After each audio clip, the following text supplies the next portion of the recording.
آج میں کہتا ہوں میں عاشق رسول ہوں، اور اتنا بڑا عاشق رسول ہوں کہ میرے جیسا زمانے میں دوسرا کوئی نہیں۔ میرے جذبات ایسے دکھائی دیتے ہیں آسمان کو چیر دوں گا اور زمین کو پھاڑ دوں گا، لیکن ہمسایوں کے ساتھ میرا سلوک بتاتا ہے کہ میں عاشق رسول نہیں ہوں۔ دوستوں کے ساتھ میرا رویہ بتاتا ہے کہ میں عاشق رسول نہیں ہوں۔ میں کسی سے وعدہ کرتا ہوں اور پھر اس پہ پورا نہیں اتر پاتا، تو صاحب پھر آپ عاشق رسول نہیں ہیں، آپ کچھ اور ہیں۔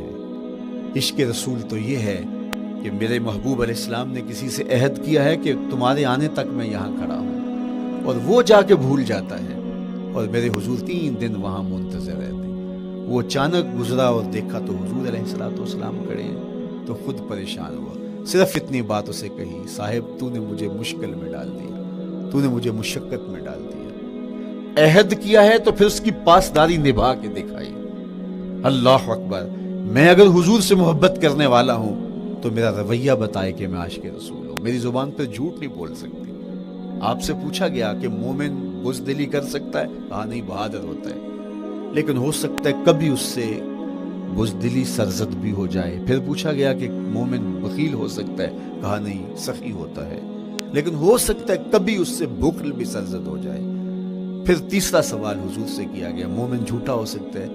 فرمایا جھوٹا نہیں ہو سکتا، یہ پکی بات ہے کہ مومن جھوٹ نہیں بول سکتا۔ میں اور آپ اپنے رویوں میں دیکھیں کہ ہم کھڑے کہاں ہیں۔ آج ہم ان جگہوں پہ بھی جھوٹ بولتے ہیں جہاں جھوٹ بولنا ہماری مجبوری بھی نہیں ہوتی، چونکہ یہ ہماری فطرت ثانیہ اور عادت بن چکا ہے، اور ہم اس کو برا ہی نہیں سمجھتے۔ جبکہ جھوٹ جب کوئی شخص بولتا ہے، حدیث پاک میں آتا ہے اس کے منہ سے بدبو نکلتی ہے، رحمت کے فرشتے 1 میل دور ہٹ جاتے ہیں۔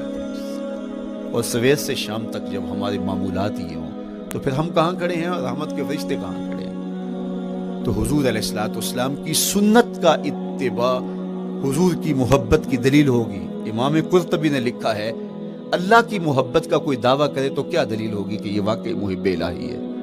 تو کہا اللہ سے محبت کا دعویٰ کرنے والے کے لیے دلیل یہ ہے کہ وہ قرآن سے پیار کرے۔ قرآن سے پیار اور قرآن سے محبت کی دلیل یہ ہے کہ حضور کا پیار سینے میں رکھے۔ حضور سے محبت کی دلیل یہ ہے کہ سنت رسول سے پیار کرنے والا ہو، اور سنت رسول سے پیار کرنے کی دلیل یہ ہے کہ بدعات سے اجتناب کرنے والا ہو۔ ہر وہ طریقہ جو میرے حضور نے نہیں دیا اس کو اختیار نہ کرے، اس طریقے کو اختیار کرے جو حضور علیہ السلام کا عطا کرتا ہے۔ تیسری بات، عقل الحلال۔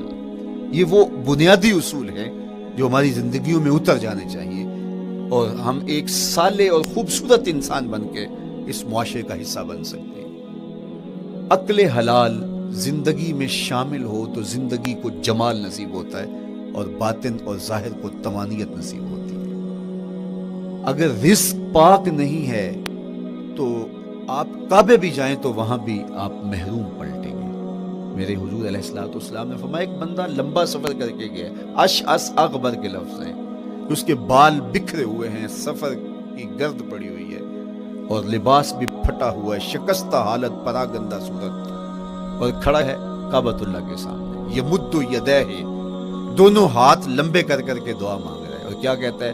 اے اللہ، ومطعمہ حرام ومشربہ حرام وملبسہ حرام وغذی بالحرام۔ فرمایا اس کا کھانا حرام کا ہے، اس کا پینا حرام کا ہے، اس نے جو لباس پہنا ہے وہ حرام کا ہے۔ میرے حضور فرماتے ہیں بتاؤ اس کی دعا کیسے قبول ہوگی؟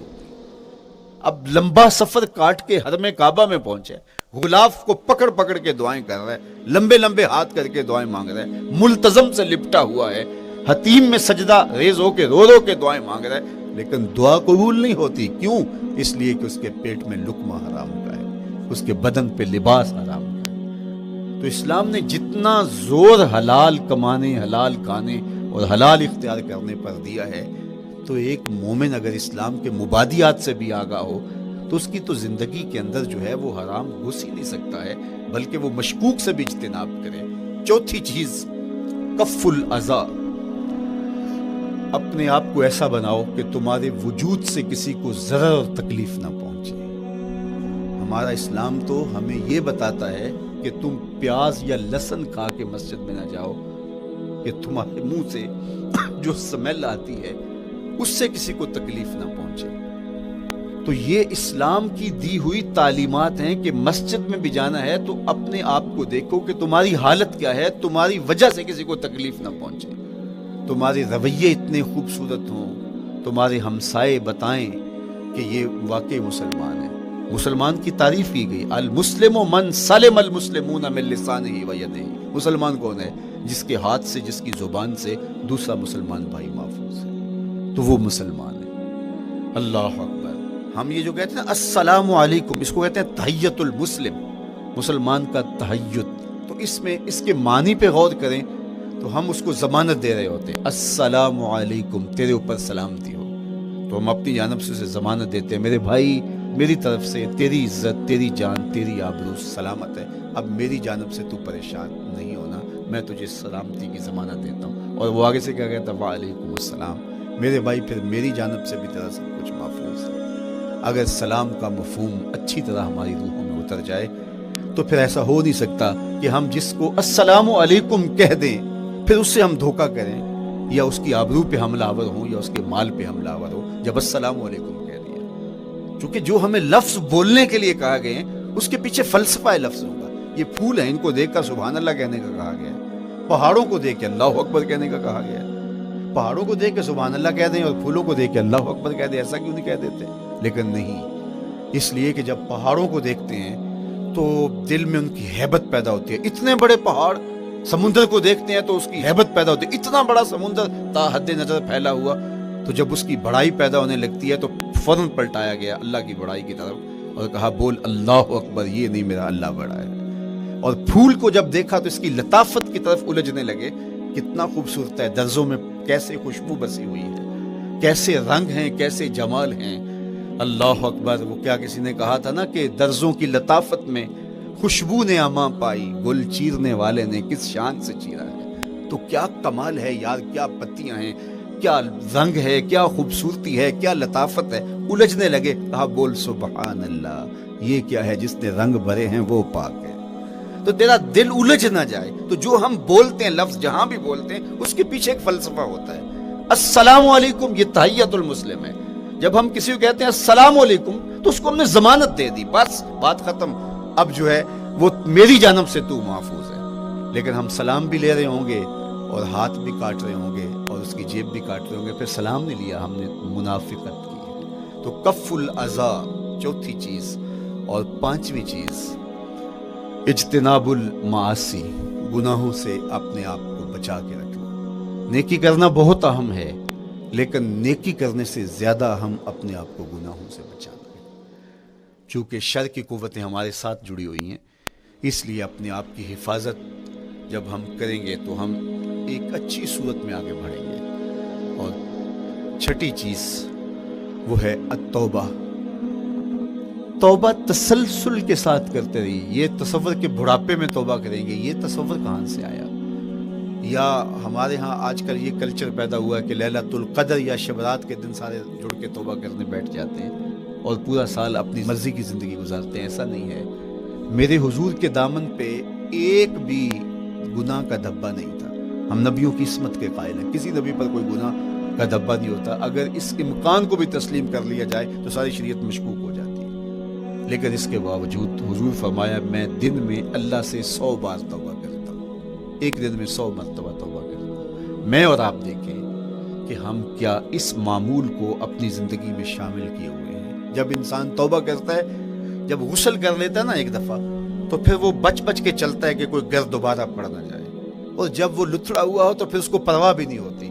اس لیے ہمیں بار بار غسل کرنے کی، بار بار توبہ کرنے کی تلقین کی گئی ہے تاکہ ہم پھر نئے گناہوں سے بچتے رہیں گے۔ تو اپنی زندگی میں توبہ کا تسلسل کیجئے، شام سویرے صبح بار بار اللہ سے توبہ کی اور رجوع کیجئے۔ اور آخری چیز ادا الحقوق، حقوق کا ادا کرنا۔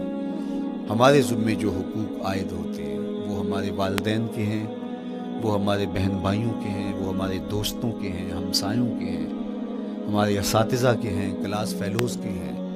وہ حقوق حتیٰ کہ جانوروں کے کیوں نہ ہوں تو ان حقوق کو ہم ادا کرنے والے دستبردار نہیں ہو سکتے ہم ان حقوق سے۔ یہ مومن کی زندگی ہے، یہ ہمارا نظم حیات ہے، یہ اسلام کا دیا ہوا منشور ہے، یہ طریقہ زندگی ہے کہ ہم ایک ایک کے حق کو ادا کرتے ہوئے اپنی اپنی زندگی کو بسر کریں۔ بالخصوص میں طلباء سے مخاطب ہوں کہ یہ عمر تربیتی اعتبار سے سب سے اہم عمر ہے۔ سیدنا علی المرتضیٰ رضی اللہ تعالیٰ عنہ فرماتے ہیں کہ 15 سال سے لے کر کے 20 سال تک کی عمر میں انسان کے نظریات پختہ ہوتے ہیں اور اس کی عادتیں جمتی ہیں۔